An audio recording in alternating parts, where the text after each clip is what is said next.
superstar. He is an absolute superstar, Tom Mitchell. Cripps at the back. Cripps is too good. Nil, yes! Oh, how good was that?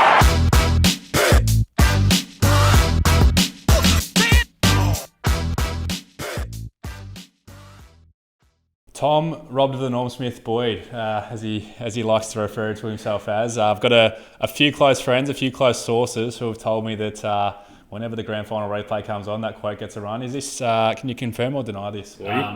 Yeah, the replay of the grand final comes on all the time, as you can imagine. I just have it walking around playing on my phone, so everywhere I say hello to anyone, I just pull it in. It's already preloaded up. That's right, yeah. And I actually, to that point, I'm not really quite sure why you invited me on the podcast, given that it's called Ball Magnets, and that I certainly wasn't. Never an issue for me getting too many disposals. I remember I got 22 down at Kardinia Park one day, and I thought I was going to win the Brownlow. And also to add on to that, you obviously won the grand final in 2016 and I was on the losing end. So it is interesting why I have invited you on. So, yeah. Well, we also did play quite a few, I don't know, we must have played at least a couple of games in the twos against each other. But when you were somehow not playing in the ones. We clogged up some NEFL games. We're really list clogging. Well, so many people have spoken to me like, what was it like playing in the twos up there? I said, it was the hardest position to play was a forward because you midfielders would just walk over the top of these poor guys from Canberra who played like 18 months of footy. And you'd get 58 touches and kick 4, and I'd be like watching the ball just fly over my head. I think as a forward as well, you reflect on second tier footy. Like you said, as a forward, it actually can be tougher for certain positions to dominate in the twos because, say, for a forward, you're expecting probably AFL level delivery, and sometimes you're not always going to get that. So would you agree with that? Well, I mean, we played at Belconnen before my first game for the Giants. So we played Belconnen at Belconnen, and I swear to God, my local club in Victoria had better facilities and ground. I played at Belconnen. It was like, I was like looking around, and I actually played it right. Like, I remember Gubby Allen came up to me before the game, and I think the boys had played the day before in the ones, and they'd lost. And I think John Patton and Jez, neither of them had got a kick. So he comes up to me before the game, and he goes, "Those boys didn't play good yesterday. You got a chance. Go get a kick." Yeah. And I kicked 3, I think, and played okay. But the mud was like 4 inches thick. You need to really cater for the wind because there's no stadium protection out at Belconnen. So when the ball swings back, you can stadium protection. There's toilets out there. It's a real sort of salt of the earth. It's giving me demons thinking about the old NEFL time. So mate, let's move on. Let's talk about the G. Let's actually talk about the grand final because I know you've told your story a lot of times, but obviously we've known each other for a while through some mutual friends and things like that. And having lost the grand final, I would still say that's one of my favourite and best footy experiences to date. Like, I absolutely loved the whole week, like the preparation, the parade. Like, I can't really, as you would know, describe the feeling of when the crowd is just going bananas. And I think you'd be able to vouch for this. You can barely hear from this far away when you're on the ground. It's just it's like you're in a video game. Well, that's my memory of it anyway. But and then obviously when you kick that goal at the end to win the game or seal the game, the stadium felt like it was shaking. Yeah. I think the way I've described it is when there's always like 1 or 2 moments per grand final. It feels like sometimes it happens in a prelim, but less often, where it's like the defining moment in the game. Which for some people, like me, it's lucky enough to be a goal late in the last quarter. But when that happens and 100,000 people or the 19 shy that they robbed us off, they should have rounded up, mate. There was an extra like 150 people there. They were working or on the field. True. So just give us 100,000. Yeah. So I can go around and tell everyone I played in front of 6 figures, but can't do that. And when that happens, and when something so significant in the game happens, you actually feel the sound before you hear it. Is the way I describe it. It was like the ground below you was moving. That's what I felt. You sort of interpret the sound afterwards. I mean, I remember watching, and the whole game. A lot of the game to me was quite a blur. But I remember the Gary Rowan moment when he gets, he marks the touched ball and he goes back to line up and so everyone's standing the mark. And the umpire you have watched this game plenty of times. Yeah. I watched it. Yeah, it ran for about 48 hours straight after the game. But that was the one thing that I hadn't remembered previously, and then I saw it in a highlights back, or someone showed me, and just to even think about or conceive the fact that it can be so loud that you can't hear an umpire who's 20 metres away from you blowing a whistle with a mic at full volume. But also, I reckon like the other thing that stands out from that week is how just everything is so different. So different to a normal week. And unless you've done it before, you can't really prepare for that because it is so unique and everything's different. Training times, you got to do more appearances, you got to be at certain places. If you're a routine person, which I definitely am, it throws you out a little bit. Yeah, in a way. I think so. The way I approached it was I remember the day before the morning of the grand final, I was talking to my dad, and usually we had all sorts of stuff to talk about before a game, But unfortunately, Dad's experience in Division 3 EFL footy didn't really give him enough insight to advise him on how to play in front of almost 100,000 people. But we got to the end of the conversation, which was like really disjointed, which is extremely rare for us, given how close we are. And we both basically said, we'll just see how we go. Because that was all that I could take into the game. I didn't know what to expect. I didn't feel at that stage burdened by the fact that I had to be the best player on the ground. I'd sort of found my feet that year, played pretty much every game that I'd been available for, missed a few weeks with a shoulder, but felt comfortable in my role. I can come into the role at the end of the year in particular, was playing probably my best footy. So all I was like was just turn up, do my job, and we'll see what happens. And you were playing majority ruck, weren't you then? No, it's actually a common misconception. Everyone thinks that I was doing like 50-50 or 60-40, but Ruffy was taking the brunt of the load. So we used to do probably like a 70-30 split. Okay. And it worked really well for us because, as a side note, about 4 months later, we're going into the season, and me and Ruffy are gearing up to be, this tandem duo. And it worked well because we could both sort of take a bite down forward at different times. We'd find ourselves mismatched with bigger ruckmen, and we just wear them down. Because we were probably fitter on total than any individual ruckman at that time. And then 3 weeks before the pre-season starts, they just decide to change the rules, and now we're not allowed a third man up anymore. Was that year? That was that year. So, and that was, to be clear, that was pretty much just because of us. Because we'd had such success with Bont and even Libber and Dunks and these sort of bigger midfielders jumping over the top, and because Ruffy and I were quite comparatively gifted on the ground compared to the rest of the ruckmen that we sort of came up against, we got a distinct advantage. And then from my understanding, there was a couple of coaches with tall ruckmen who may have complained later in the year. Well, speaking to a lot of ruckmen that I knew around that time, I actually didn't know, it took me a little bit of time to learn this, but the main reason was that guys, or midfielders or whoever it may be, were intentionally running in with knees to try and injure rucks. Yeah, that's what they knee said. in the ribs. So well, what they wrapped it around was, I think it was it Tippett who got knocked out once. I think it was. Yeah, that would be right. He got knocked out a few times. I think he got knocked out once in a game at the SCG, and from that exact sort of play? It wasn't really. It was after the. So it was sort of after the fact. Like he sort of got disoriented, and I think he got a hit it was a rough hit. Yeah. And as you said, he had quite a history of concussions. And I think that was like the penny drop moment where they were like, oh, we can't have this anymore. But I had blokes jumping into me as well, and my strategy was if I can just. If I see someone about to jump, you could usually work out who it was. I wasn't looking at the ball. They're lining you up from 10 metres. Yeah, I wasn't going to beat Max Scott in a ruck contest. I probably tried to get you. Lucky I can't jump. Yeah, so I never had. I don't know. I didn't have any issues with it at the time. It suited me, and I always loved the centre bounce. Not as much as I started to play against the Sandys and the Gawns of the world because they got sort of 4 inches on me, but. I just felt like they were preaching congestion is the issue, and then they were like, let's take away the number one thing that beats congestion, which is these huge like spoiling balls from the third man up. But it's interesting that. Anyway, back to the granny. What are the memories? You said you had a memory for me. We haven't touched on it yet, but you said you had a story for me. So I think now's the time to bring it to light. So in the lead up to the granny, I did an interview with Emma Quayle. In the lead up to the prelim. So this is like Sydney obviously didn't do their homework because GWS did.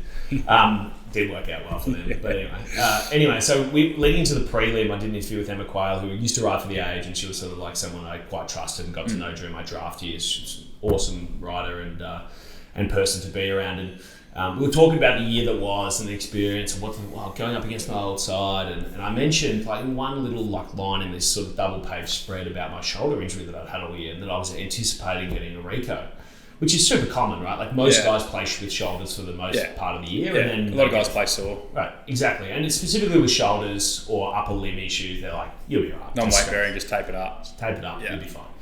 And I go into the club on the Thursday, and Joel Corey and Stephen King are literally sitting on the exercise bikes waiting for me. And I'm like, why did you do that? And I'm like, what? Yeah, you like, didn't know what I was talking about. No idea. I was like racking my mind about like all the mistakes I could have made. Like, what did I do on the weekend? Coaches love these open-ended questions. And I was like, what do you mean? And they're like, they're going to target your shoulder now. And I was like, sure they're going to do that. You should have done the old Ling Jong and the VFL granny tape in the wrong shoulder. I couldn't have gotten away with not having my right shoulder taped. It was so loose. I mean, it probably been dislocated a dozen or more times. Anyway, so I run out there and Shane Mumford punches the absolute bejesus out of it before the game even starts, and that's all he did the whole game. But anyway, we went fine. Then I come up against you boys, and just before half time, I remember going to a ruck contest, and the game was close pretty much the whole day. Yeah. We sort of broke away with 5 minutes to go, and Naismith at the time was in a ruck contest. And he somehow managed to awkwardly grab my opposite arm with his left one, and it was kind of a bit of a technique that I think he liked to use, which is quite effective. And it just ripped my shoulder out of the socket, so my arm just went dead, and I couldn't lift it. And then all of a sudden, I see you just coming around the corner on your left foot, snapping a goal. And I'm like, well, that's not good. Because now we're sort of neck and neck again. Or you just Well, lucky you ended up kicking 3 yourself, but how many did you have to that point? 2 at that stage. So you're still +1 up. Yeah, but it kind of felt like it was a bit of a sort of penny top moment just before half time, momentum, but And then I went back and I was like desperately trying to get off the ground, but to the point like you can't hear anything. And the runner was like 20 metres wide. No idea what was going on. I was screaming at him.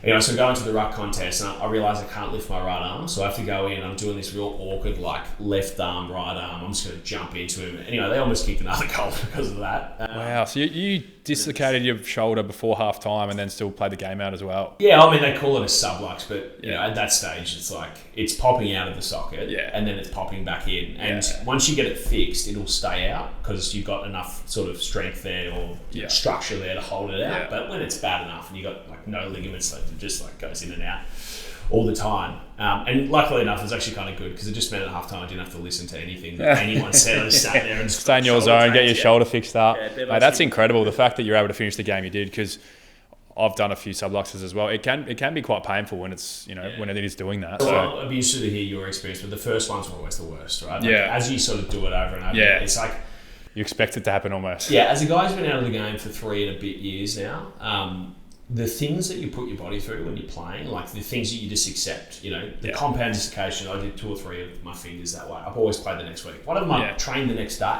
Like just put a cast on it and bleeding everywhere. It's like... It is interesting. Yeah, I'm not looking forward to it, but it will be interesting to be on the other side of the fence and see how you view things, because you look at some of the things that guys play through and like, I've played with broken ribs a number of times and obviously put a little bloody flexi cast on it. Yeah, but that sticks out, so that can also be quite obvious to target. So, but you're getting injections in your ribs probably every 6 weeks until they're fixed, and then you get a knock in a game and you're back to square one. Like that can be when you think about it from a non-footballing person, they're probably thinking everyone's maniacs. Yeah, well, I remember before that finals run, we played in Perth in in Pav's last ever game, 274 or whatever it was, and Subi's packed, and I think it was also, if not that year, the year after was the last ever game there, so it was like this big moment.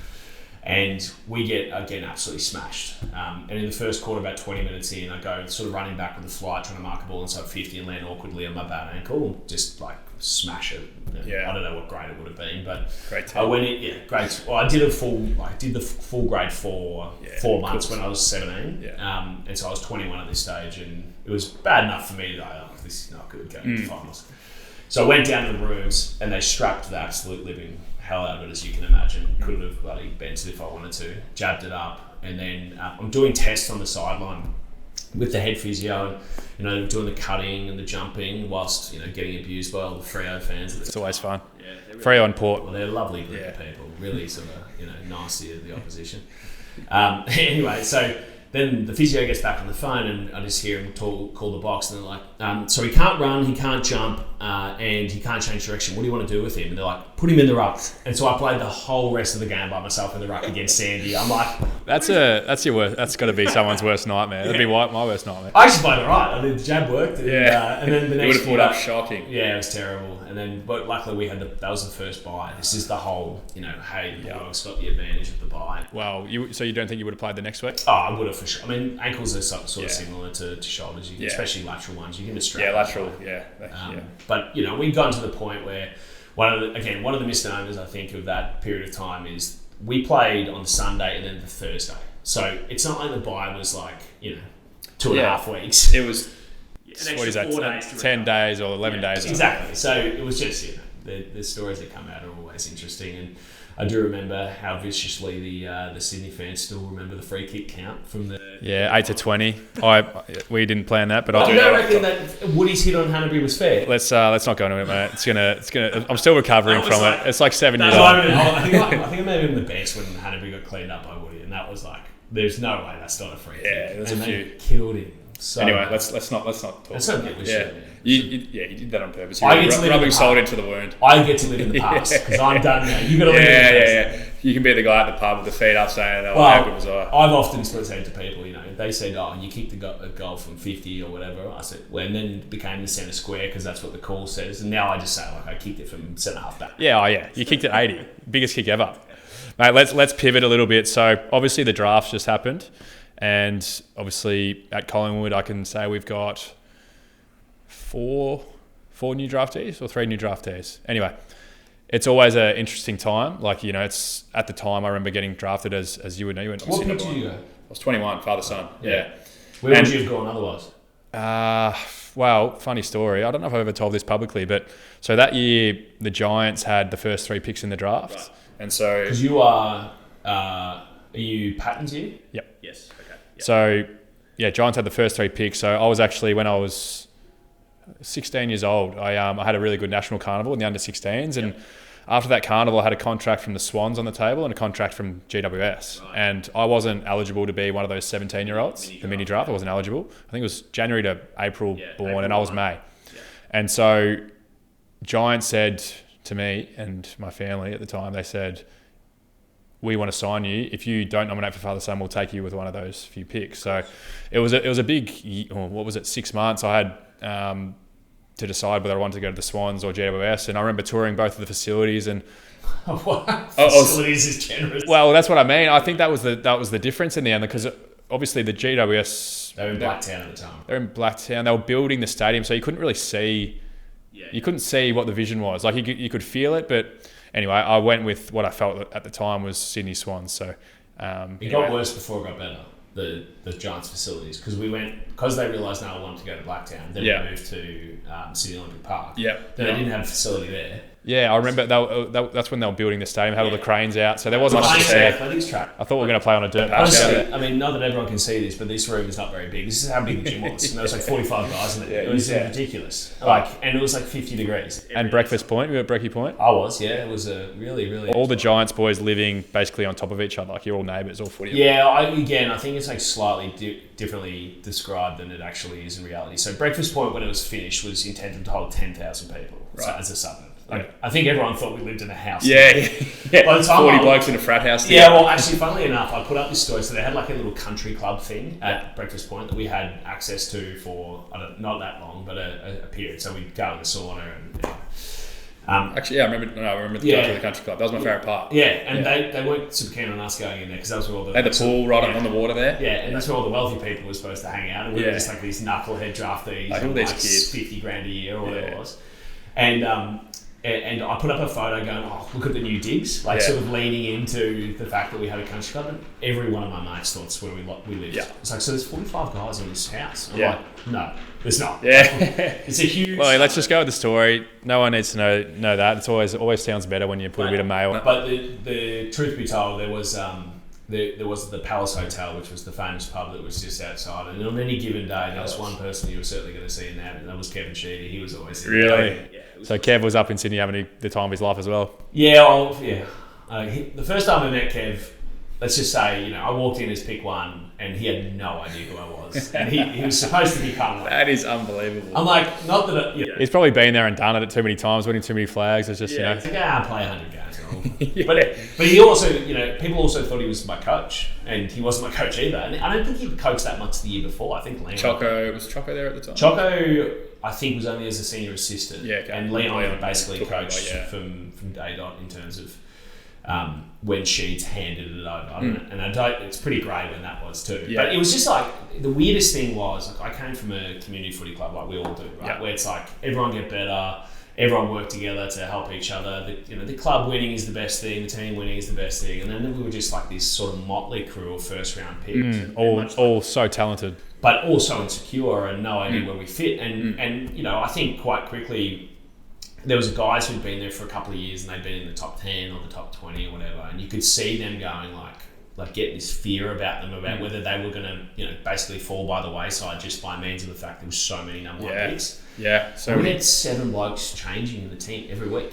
Well, I feel like you've seen those things, certain AFL pages, Caden's probably done one, where they say players traded away from GWS. Yeah. like best 22, that team is elite. Yeah. Like Giants could have 2 teams of all that talent they had, and yeah, it's pretty incredible the names that went through that. They just about made another team of Giants players that got traded to Carlton. Literally. Because Sauce moved from... Yeah, and he took half of them with him. The Plough and all those boys ended up there together. So Correct. What I was going to ask you, obviously we've touched on your drafting experience there, but what would be your advice to a draftee entering the system right now? Because it is life-changing. So many good things that come with it, but also a lot of challenges. And like you said, to find your way in those first initial years, like, you know, I don't think in my experience, I only played maybe 15 games my first 3 years. You think you're just going to roll in, it's just going to happen, and it doesn't. Well, it does for some, but it's tough. And it's there's also obviously the challenges with being in the spotlight and the pressure of day to day, you know, reviewing training, let alone a game, training on a Monday, Wednesday, Friday. Like it's brutal and it's full on. Yeah. My draft experience is vastly different to most. I mean, yours is quite different too, interestingly enough. And I think, you know, I'm cautious about giving too much advice. I think it's like, you know, I don't know how many ex-players that you've seen go out there and basically just tell everyone these are all the answers. And I'm just sitting there like thinking, I'm like, pretty sure your career didn't turn out exactly the way that you wanted it to either. But look, for me, I think that there is an added element of challenge when they try and put these kids, you know, basically try and fit a circle into a square when, you know, a lot of these kids maybe didn't finish school, or they've come up through, you know, whatever systems they've come up with, and now all of a sudden they find themselves in their professional environment. They're expected to fit into the exact same bucket as like the kids who went to Scotch on a scholarship. And if nothing else, what the private schools do is they teach you many of the traits that are important when you get to an AFL footy club, like discipline, timeliness, organisation. And you forget how young 18 is. Like 18 is young. Like I think back to when I was 18, and I was fortunate to you know, learn a few of those things when I was younger. But like, you're so young, you're a kid. Like, an absolute child. Yeah.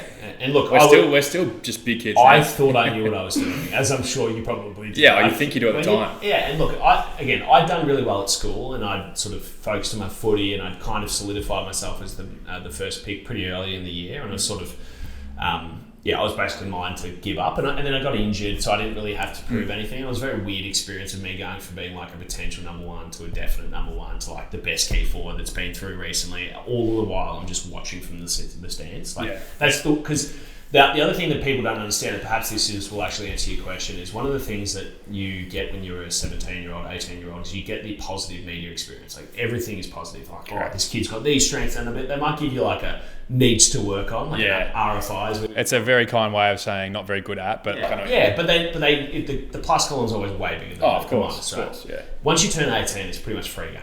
Like they'll give you 12 months. They didn't give me 12 months because I was pick one, but there's a lot of pressure. And then the trade happened, so then they didn't give me it. After that, I was like, I might as well be. They're waiting just to whack you at any opportunity. And that's what comes with big contracts and first round picks. And did you feel that? Like you felt that like significant pressure? Obviously, you've spoken about it, but obviously going pick one and then signing a big deal, like you felt that added pressure that it was pretty unique, like that whole situation. Yeah, I would say. My first year as pick one, I felt impatience from the media. Like they were like, where is he? What's going on? And there was some weird stuff coming out of the footy club. Like there was some leaks that shouldn't have been out there. Like I remember reading or someone basically asking me about, they're like, oh, apparently your dad coaches you too much whilst you're at the Giants. I'm like, oh God, these people are just idiots. Like, and stuff like that. And then there was also leaks about my weight, and I'd put on like 5 kilos of muscle in 4 weeks. And look, no one wanted to attach the fact that I'd walked into the club at 102 kilos and pretty much like strength-wise ready to go. And they put me on a 5-day-a-week gym program, the same as every other draftee, which is kind of probably more indicative of where the Giants were at. They weren't like built up enough infrastructure to sort of personalise. So that first year was impatience. And I remember, you know, like I played a really good sort of last half against Geelong. And they were like, oh, we've seen something, like sort of finally. And then I played another couple of good games along the way, and they were like, oh, you know, he's going pretty mediocre first year, but he's a big key position player. These guys take longer. Tom Hawkins, they always use that as a comparison for me.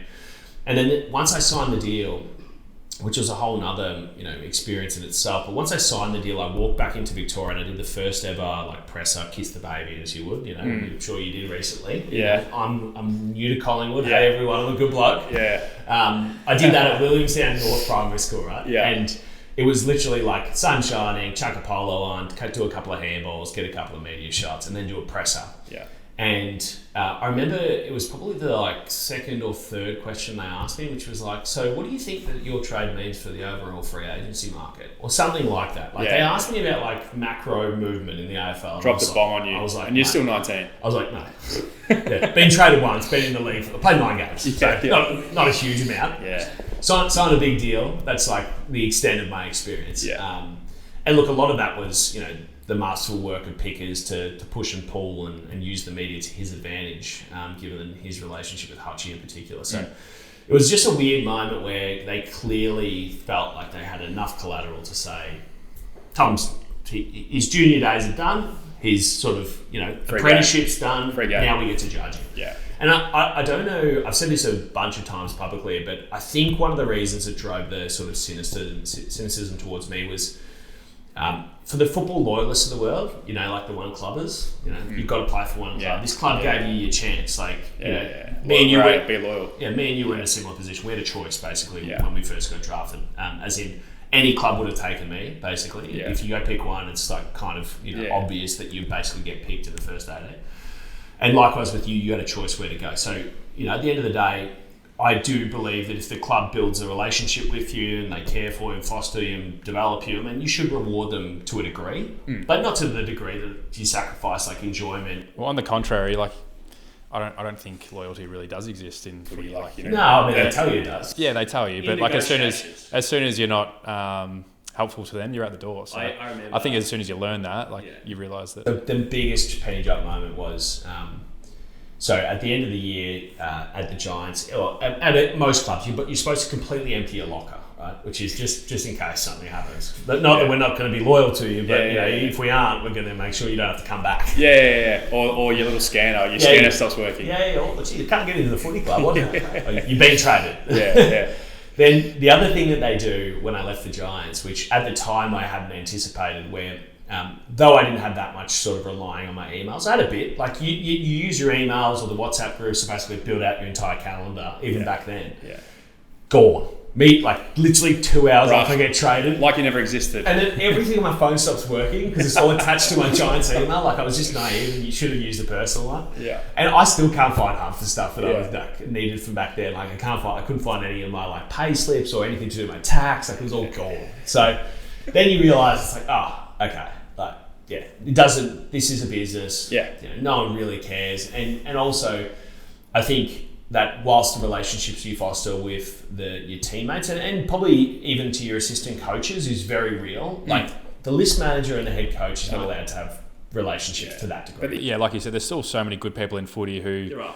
Yeah. Like I know that as you've left the game now, but I'm sure there is a number of few teammates and there's certain staff who you built great relationships with just through pure time spent and being there for each other through certain things, you build those bonds. Yeah, for sure. And I mean, I know you guys have got a young audience, and one of the things that I would really like to double down on is, I think there's two ways you can look at footy, which is footy's a passion, it's a dream, and we spoke just before the podcast started. We both came into this with these sort of gooey eyes about what it was going to be, and it is to a degree. Like there are some amazing things that have happened on the footy field for me and certainly for you over a longer period of time.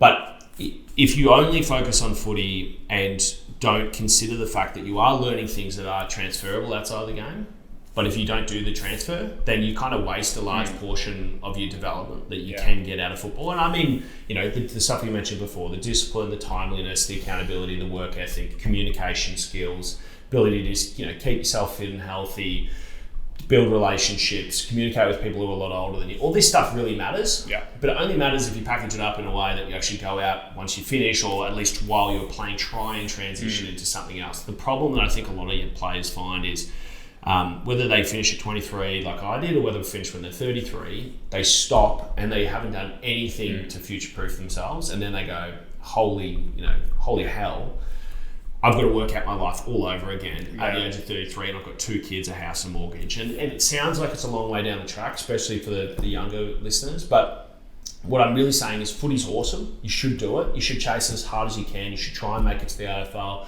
be the best player in the league. But just don't forget you're going to have to live 3 times as long afterwards. Yeah, it's not everything. No. Well, I think that's one of the biggest things I've learned. When you are young, you think it is everything. Like this is, and you invest all your time and energy into it. But like you said, that day is going to come for everyone. So you need to be prepared. I mean, even if you look overseas, right? You look at some of the bigger sports, right? You look at the NFL, the NBA. All these guys who are superstars, they double down on their development in sport when they start. Once they sort of get to a point where they're confident, then they start diversifying. And they all start, and look, and part of that is not you need to spend all of your time, doing 25 hours of study a week. It's more you need to surround yourself with good people and give you the opportunity to improve, that give you access to things that you may well not get access to, or that encourage you to go and sort of develop yourself outside of the game. The networks that the club open you up to, like there's real opportunity there as well. I think the clubs are actually really good, or they've taken a few large steps, to allow players the time, with things like days off and half days off. I think a lot of the time it does come down to the athletes, and I've been guilty of it where you're so driven and it's what you want so bad that you just dedicate all your time. But I think as you get a little older and a little more mature, like you do broaden your horizons a little bit more. And like you said, footy's not going to last forever. And you realise that there are things more important. Like, you're obviously getting married next week. Congrats, by the way. Thank you, finally. 3.5 years. 3.5 years later. I was like, saying to her the other day, she goes, we've only got 12 days left. I said, yeah, but we've been waiting for 1,276. So. She must be pumped. Yeah, well, you too. Yeah, is Nala going to go? The dog Nala? No, Nala's not allowed to come. She, we still don't know what we're going to do with her yet. To be I'll take it. I've got obviously a dog called Nala as well. Yeah, what is yours? Age? No. Oh, Golden Retriever. Oh, yeah, okay. 5 years old. Yeah. I didn't steal the name off you though. You can claim I did, but I don't think I did. I mean, I was in first. Although there's a lot of Nalas. Isaac Heaney just got a dog called Nala, so you've started some sort of trend. Yeah, I think I must have, or at least come in at the ground floor. Yeah. I feel like it was a name that was really cool like 5 years ago, and now it's probably dying off a bit. But go back to biscuits or something. Yeah, 100%. I do have one question for you. I mean, what was so I found the Giants basically had no infrastructure networking wise behind it because it was brand new. Mm-hmm. Not totally true actually. Shout out to Brett Clark, who was my player sponsor. He's a sort of a big insurance CEO up in Sydney, and his family were awesome. But in terms of the sort of extensive business there, what have you found the difference between the Swans first and the Hawks and then Collingwood? Because they're all kind of big clubs in their own right. Yeah. And from an off-field point of view, you mean? Yeah, from an off-field. Because the Bulldogs are not quite we are very much the working class suburb. Yeah. A bit different to the ones you play for. Yeah, no, it's a good question. I think it's probably too early to tell with Collingwood. I've only been there for a month, but I feel like there are people that naturally, I found it so interesting what you said before, how everyone wants to be your best friend when you're a player, and then once you finish, it's not the case. But I feel like people genuinely do want to help and be a part of the journey, and I think it is really authentic. So I know in my experience at Hawthorn, there was a lot of people off field that allow you to learn some of those skills that you mentioned before, but also they recognise that players can fall into the pattern of footy's everything, and so they do, I think, intervene purely to try and help them, put them on a path and get them interested in something. So I think there's a lot of trial and error, but I think there are so many different categories that the footy clubs, or I know Hawthorn did, and Collingwood through the conversations we've had so far, whether it be, find your passion first and then trial and error. So I think it's come a long way. I think at Sydney I was too naive and too young. This is hard when you first get started. Actually, I really try and stay away from giving advice, but one thing I will tell you, the young people who are listening, the biggest myth about networking is networking. It's not how it works, right? You don't get to go into a conversation with a random stranger or go into a room and be like, I'm going to talk to everyone because I'm going to get something out of them. Yeah. The people that turned up to help me at the end of my career were all sorts of different people, whether they be people who could financially help me or they just wanted to talk to me or support me. And the only reason they did that was because I didn't know who any of them were, and I just tried to treat everyone the same. Correct. So, and that also pertains to the fact that if they're treating you like rubbish, you don't have to just be nice to them because they're rich. That's not a good idea. I think going into those things, and this is obviously expanding through what we do at Ball Magnets, but we do want to start beginning to go into, I guess, life skills and overall things. So I think it goes hand in hand with everything. But I guess, going into those networking conversations, as you say, you can't just expect things. You need to be able to, not that it's about give and take, it has to be one of those sorts of relationships. But if you're willing, like you said, to be yourself, be genuine, most of the times the ones that come to fruition are when you don't expect anything, and then you go about your daily life and you might run into them again, and then you build a rapport and a relationship. But I think, the things where you go in expecting things, that's the wrong attitude to have. Yeah, for sure. I mean, it happened even when I went into the ammos, right? Like you go in there and they promise you the world, and then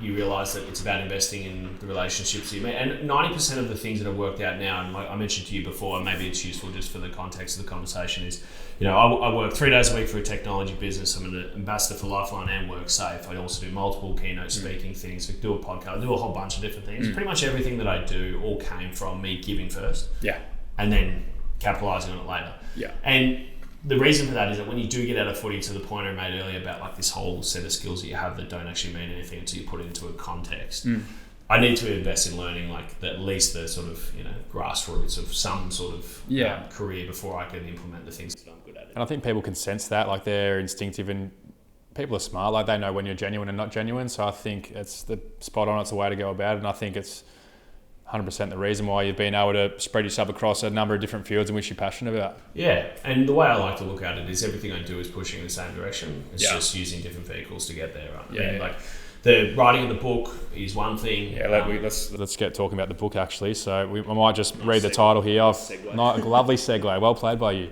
Tom Boyd, Nowhere to Hide, a memoir of football, mental health and resilience. I've read parts of it. I really want to read the whole. Is this my copy? Can I keep this? You can, yeah. Thank you. I'll be reading this book, but where were you reading these segments from? Otherwhere? Online on the internet. Yeah, they wouldn't give me the full reason. Someone's pawned it. And I thought you might give me a freebie, so maybe if I buy it online, you probably get a 20% cut, and you beat me in the grand final. I'm feeling over it.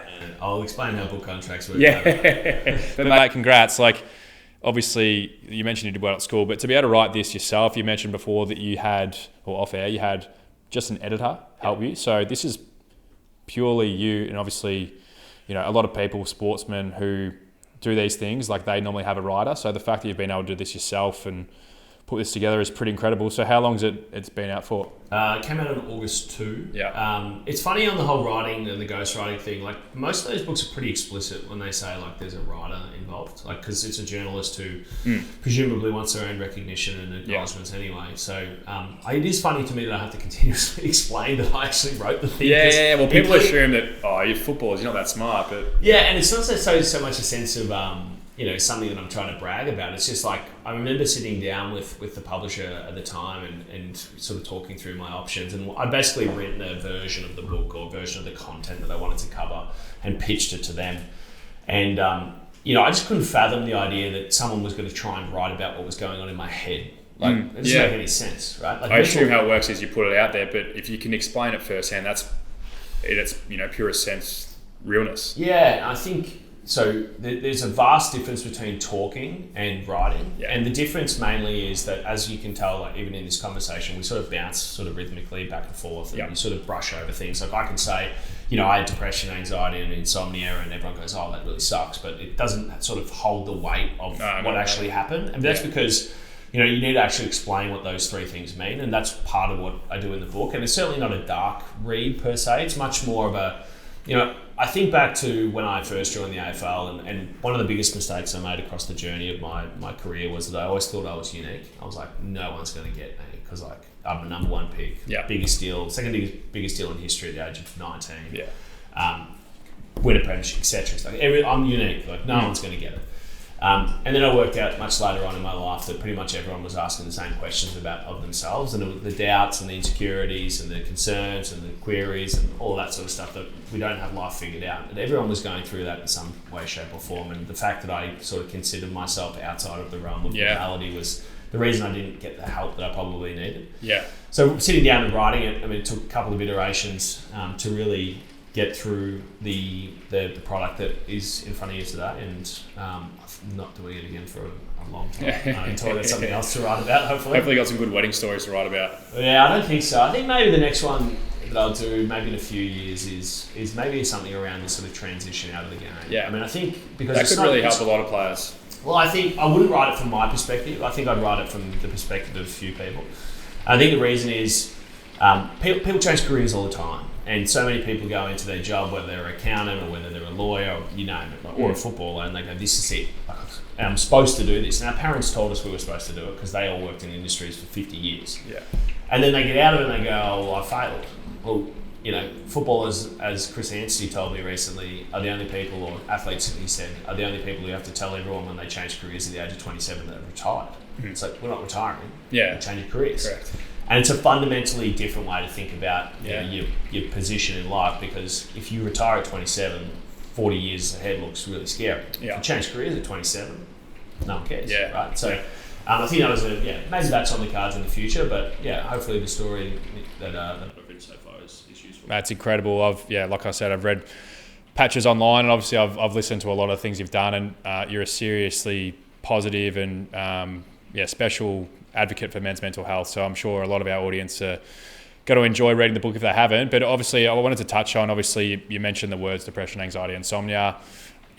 A lot of, I know your story is very well publicised, but I guess to go into a little bit more detail, because I'm no different and I've had patches of insomnia throughout my career as well, and anxiety. Like, it is quite prevalent and common. And I think once you realise that a lot of people out there, whether they be athletes or non-athletes, have their struggles, it makes it easier to understand that, everyone's, like you said, you say in the book, everyone has their challenges. But I think the date was July 5, 2017, when you took time away from the game, and that was obviously a really tough time when it all obviously came to a head. Yep. Can you tell the audience and reflect a little bit on that time and how it just became too much for you? Yeah, so I think to backtrack a little bit, probably in my first year, or definitely in my first season of the Giants, the issues around anxiety and sleep popped up, and I didn't really know what they were at the time. It was sort of like I was nervous for a game of footy, but it was Tuesday afternoon, no footy inside. And then the sleep wasn't the same as it ended up being later on in my life. It was much more like just sitting there racing thoughts at night. Like, we've probably all done it at one stage or another. Yeah. But then it was I'm bed at 9:30, asleep at midnight, asleep at 1 a.m, asleep at 2 a.m, and then I'm getting up to do a full pre-season. And as an athlete, you just... I used to be really poor with sleep years ago, through similar things like anxiety and pressures of performing, and the pressure you'd put on yourself. I was massive on putting pressure on the standards I held myself account to. But you keep going. You can get through that first session. No matter what. Like, it's the accumulation. You're going down the hill. You're in a downward spiral. The crazy thing about athletes at the professional level is they can pretty much train under any circumstances. Like, you're tired, you're at some point hungover. Like, you can get through it because you're so driven to do what you're supposed to do. Whereas as you do it over a period of time and you don't sleep, and then you get through training, then the afternoons you start losing your quality, and then slowly it's like, all I can get through is this train session in the morning. And that continued, and so the cycle I went through around games was really looking at, like, Thursday we do our main training session, and the game stress would start because we do our pre-game sort of preparation Thursday morning, train Thursday. You do your 18v18 replicates a game. Exactly, and the preparation with regards to looking at the opposition would start in the morning before our main training session. That's when it would start, like, ramping up this sort of huge stimulus. See, I can even you saying that, like, I put myself in that situation, and I can feel that. Like, I know the feeling. Yeah, and I imagine for you in particular, I mean, will be similar to me, more so than other midfielders, because probably you have been tagged a lot of your career, right? So you're looking at the opposition, and that is directly, their only job is to make your day really, really bad. Like, that's all they're out there for. And then it's the complication around, am I going to perform, and all this sort of stuff. And then so I would really struggle to sleep Thursday night, sometimes not at all. And then I'd rock up like bluey-eyed on a Friday, go through captain's run, basically do nothing all Friday afternoon, just like try and recover. I could never nap until more recently, since you have a child, and then you can nap. Yeah. And then Friday nights I'd often struggle to sleep as well in a typical Saturday night game. So you're looking at 2 days, basically you've done a 10k session or an 8k session, you've done a 3 or 4k session on the Friday, you've probably done 1 or 2 sessions at the gym, then you've done all the planning and the meetings, and then you've got to go play the hardest game of sport in the world, in my opinion, in terms of the endurance, speed, power, sort of combination. And the stats on sleep and performance are pretty cut and dry, and particularly with the injury as well. So the reason why this sort of long-winded version answer to your question is that cycle continued, and suddenly I'm 3 days a week not sleeping, 2 or 3 days, and I'm playing all of this footy, and I'm starting to get injured, I'm starting to get sick, and 2017 rolls around, and I just start getting soft tissue injuries, and I'm like, we're like, a half, 2/3 of the way through the year, and I've played 14 or 15 games, and I'm just, every week something's going wrong, and I'm like, I'm 22, there's no need for soft tissue, like, it just doesn't make any sense, right? And then all of a sudden I started to get sick, and then things just continued to spiral out of control. And eventually, by the time that I hit, that date, it was 2.5 weeks, no sleep at all. Like I'm just like going up to training just as a zombie. Yeah. And then I remember I was. Did the people around you notice? They knew something was wrong, but I don't think to the extent. I mean, I never really shared much except for a little bit with the psych at the time, and I was due to return back through the VFL, so I'd sort of come into the side, made it through 3/4, done a calf or something, and I was solo rucking at this stage because of that rule change. And then made it through 3/4 again. They were just like, Tom, you just can't get through a game. Let's give you a week off. I think it took maybe 2 off, and then I was due to come back. Like, just get through 1 full game of the VFL so you can play the last 5 games of the year. Yeah. And I was like, I haven't slept in 2.5 weeks. There is no physical way I can get through this game. And at that moment, it's hard to sort of express how difficult a decision it is, because as any AFL player, trying to take a week off without a discernible injury is like, you don't do that. No. Culturally, like club, even you're owning a drive, like you would have. Do you feel guilty? Trapped. I had no idea what to do. Yeah. Not to mention the contract, right? So I'm, whatever the maths is, I'm getting paid $1 million a year. Like this is. So you're probably thinking teammates in the club. They've given me this opportunity. I have club, to be doing this. Yeah. Media, the rest of the world. Like I'm thinking, like the universe is going to hate me. Yeah. But I just got to the point where it's like I didn't have a choice. Like I couldn't get through the game. My mind had basically ruined my body's ability to do my job, and I had to make a change. So I picked up the phone and called the psych at the time and first told her about it. And then you have to go through all of the politics and the rubbish associated with that. And look, that was why I needed her most at that stage. Like I was in a fragile as position, vulnerable as I'd ever been, and I'm trying to negotiate like my way through, the C-suite and the club and the players and the messaging, the media. And I remember them sitting me down and to the specific point about what was actually going on. Someone said to me as part of the club, they're like, "Oh, what do you want to say? Like to the media? What do you want the story to be?" And I was like, the truth would probably be a good place to start. And they're like, "Oh, well, we could just tell a story about like personal issues or something." I'm like, "Great." So I've been harassed by the media before. Let me just, in my most vulnerable moment, lie about how things are going. Yeah. And then just watch the carnivores come and chase me down and try and work out and think something different than actually is. So I was like explicitly, truthfully clear about what was going on. Insomnia, depression, anxiety. I can't play because I'm injured. And it was an injury that the mind had caused, but it was really important that I was clear with the fan base in particular, and my teammates knew, but and the rest of the world, just so that I could get out there and say, this is what's going on, I'm going to try and fix it. Once I do, I'll return. And I did return towards the end of the year and played some pretty good footy in the VFL and played another season before calling it quits. How did you feel when footy went away for that period of time? Was it relief? Were you able to get on top of your sleep, or did it still exist knowing that I'm going to have to get back to footy at some point? Yeah, it was a bit funny. It was sort of like I went away down to Anglesey with my fiance, or now fiance, and just like turned the volume down and everything. I put the phone away, just did whatever I could to stay out of the footy ecosystem, probably like a week, 10 days, and then the sort of conversations like, we need you to keep training, all that sort of stuff. So then I would train away from the club, and then sleep was continually being a really big issue. And probably ended up about 5 or 6 weeks in the end, and I basically didn't sleep at all. And obviously it's kind of hard to remember specifically, but it was big chunks of time basically awake. And then the conversation was like, it went from we're supportive to like, oh well, what's wrong now? Like what are we gonna? Like, what's now? What's the problem at the moment? I'm like, mate, I still haven't slept. Yeah. Like I can't play AFL football without sleeping. Yeah. I already tried that. It didn't work. Got injured. So that was like 2 weeks in, and I think the main thing I was looking for was a circuit breaker. I needed to spend some time just getting on top of my life, because I've probably been running just hanging on like we all do at different stages, and just got to the point where obviously everything broke. So I was better off trying to fix it at that stage. And look, in some ways I felt compelled to come back and play some footy at the end of the year, and I enjoyed some of it. I was looking forward to a proper break. I mean, it felt like I kind of given myself like that 2-week circuit breaker, and then everything is sped back up. Yeah, correct. But it goes me so quick. Enough fuel just to get through to the end of the year, and then basically 2 days after the season finished, I just disappeared overseas and tried to work on a few things. So, what about in terms of because we're starting to explore it, ball magnets, things around diet? We mentioned life skills, but sleep. Obviously you're going through that, which is extreme level of insomnia. Sorry, couldn't get the word right. Sleep strategies.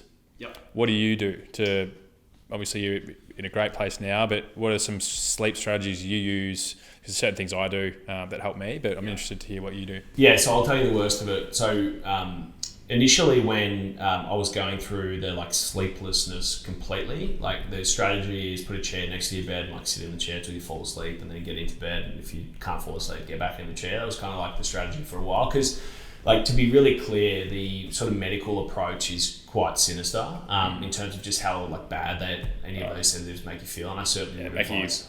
Drowsy. And, it's not real sleep anyway. No, exactly. It's a band-aid, not a fix. So, some of the other things that have worked really well for me over the years is, one, I had so much stress in my life, and that was really what was causing the issue. So I need to get on top of like my approach to football and sort of the macro things that were going on in my life. But now I think that if you look at there's plenty of good information out there. Don't go on your phone, lie in bed until midnight, just looking at YouTube or whatever it is. For me. Yeah, that's the trap we all fall into. It's really fun until it's not. TikToks are late. Yeah, try and go to bed at a similar time. I mean, I wear one of these, which is an Aura ring, which is like a Whoop band, just to manage my sleep. I actually got this when Rani, my daughter, was born. What does that do? The ring? It's like a Whoop band, so it just does your heart rate, your sleep variability, all that sort of stuff. So I use this, so at least I know when I'm actually really tired and I've had a rubbish night's sleep, especially when we went through tough periods with Rani in terms of her actual sleep at all. But there are a couple of things. Don't eat too late at night. Try not to drink too much water late at night. I mean, most of these things are pretty simple, but again, like all of these things, they're the ones that aren't they? Yeah. When you can remove the thing that's really affecting you, that's Yeah, and I mean, I think anxiety drives most people's sleep issues, or a lot of people's sleep issues, especially young people. But one of the things that always really I struggled with, especially when over the last 12 to 24 months, I've had like 50 things on. I'm doing a renovation in a house, I'm trying to plan a wedding, and I'm working, I'm doing all these jobs, I'm traveling. Often when I get to the end of the day, I'm sitting there going, I've got so much stuff I need to do tomorrow. Okay, great. What am I going to do? Write it all down, put it in my calendar, and then I know I'm not going to miss anything. Yeah. And that helped me a lot, because if I was ever sitting there trying to solve a problem at night, I could solve a problem 500 different ways until 4 a.m. And with your natural drive that's inbuilt in you, like you want to be good, and clearly with what you're doing with everything, like you want to do a good job at what you do, and so the detail and lengths you go to do that, it can be great, but it can also be a downfall if you let it control your life. Yeah, I'm sure that we both share that at different stages. The being chronic overthinkers and highly addicted to performance is both the greatest strength and the greatest curse in my life. And knowing when to push and pull is just the thing that I've always struggled with. And honestly, I'm lucky enough to work with a business now who's much more understanding. And look, if my daughter doesn't sleep at all one night, which touch wood has been really quite good lately, and I'm up with her or Anna's up with her, or something just happens and I can't, it's okay to take 2 hours in the morning to get yourself together, as opposed to just pushing through the day and then having another bad night and then pushing it. The biggest difference when people ask me, I say, how do you manage your mental health now? I'm like, the one thing I'm better at is, instead of waiting for it to be 6 months before I do something, it's 2 days, 1 day. It's like an afternoon. If I have a bad morning, I can fix it in the afternoon. And that's basically the skills that you need to learn over a period of time as to how to do that. And everyone's different. But the longer you let it slide out of control, the worse it is and the harder it is to fix. That snowball effect. Mate, last thing I want to ask you about or read to you. So obviously you did a lot of my research online, but now I've got this bad boy to read over the next week or two. It's very easy to read. So I noticed that. A lot of big font. This is my kind of book. Yeah. I like what you've done, how you've made it over 200 pages with 300. With big font. That's good to read. Writing essays at school. Yeah, just double space. Yeah, correct. You need to get to a certain amount of pages, 7 pages. So you just exactly. Put it out a little bit. So I want to read this little blurb to you. Her name's Jennifer. She's a mother of a kid. If this goes for too long, we can cut certain parts of it. But I'll read it to you, and then you just tell me how it makes you feel, because I think everything you've done to allow, whether you realise it or not, but to allow other players, other young men, just the confidence and the ability you have to be so raw and honest allows other people to do the same, and I think helps a lot of people with their lives. So that's a huge congrats to you, mate. So I just want to read this to you, and you tell me how it makes you feel. This could take a little bit. My 6-year-old son was selected to join a national AFL under-16s academy. He worked hard to get his fitness and strength up and maintain his footy skills. We were all thrilled for him. Prior to formally committing, we attended an information session where the responsibilities and obligations were laid out. Club footy would take a back seat, part-time. Work was quietly discouraged and school grades needed to be maintained. On the way home, my 16-year-old was very quiet. After about an hour and a half, I asked what he was thinking. He said, I don't want to do this. I love my footy. I love playing the game, but I don't want it to be my life. After a couple of days talking to him about it, from every angle and some tears and temper tantrums, we accepted his decision. When we advised the club, they also spoke to him, accepted his decision, and invited him to trial again the following year if he changed his mind. My son made a very mature decision, adult decision that was right for him. Now, having read Tom's book, I can only appreciate the enormity of the decision that my son made for himself. Tom pulls no punches and holds nothing back in detailing his AFL journey. This must have taken an extraordinary amount of courage to be able to lay out his vulnerabilities and his thought processes so openly. Tom, thank you for sharing your story. While I'm not a passionate Bulldog supporter, I'm an avid AFL fan who watches as many games as possible. Thank you and best of luck for the future. Yeah, it's nice. I mean, the feedback from the book has been overwhelmingly positive, and I think whilst we're here talking about AFL, I mean, there are a lot of young men who are really struggling. COVID hasn't served anyone particularly well in that space, in the mental health space in particular, and that's not the only message I've heard. Some much darker, some like that one, really positive, and I'm glad. Look, what I really try not to be is like the champion of truth for everyone, but hopefully, given the sort of extreme circumstances of my journey, the story resonates with actually more people, given the fact that I had everything going for me, and things still turned out the way they did. So, interesting to hear someone's made a decision early enough, or worked out that perhaps it wasn't for them. But at the same time, I don't actively encourage people not to join the AFL. I think it's got great things going for it, but you do have to go in eyes wide open. And for many of us that did, got out the other side. For many of even people like you who have obviously achieved so much in the game, eventually, so many of our ex-teammates did it, and the pain and injury and stuff that they live with today can be quite confronting when you actually look at it in the face. So, I don't know exactly what else to say other than, thank you for reading the book, and I'm glad that you enjoyed it. Yeah, mate. No, thanks so much for coming on the podcast. We've really appreciated it. Enjoy the wedding next week, 12 days. Next week, next Thursday. Nice. So you've got on Monday, so I don't have much time. Yeah, I'm sure it's all ramping up, mate. So all the best to you and Hannah. Congrats again on the book for everyone. Did you say Hannah or Anna? I thought you said Hannah before. No H. Well, Anna.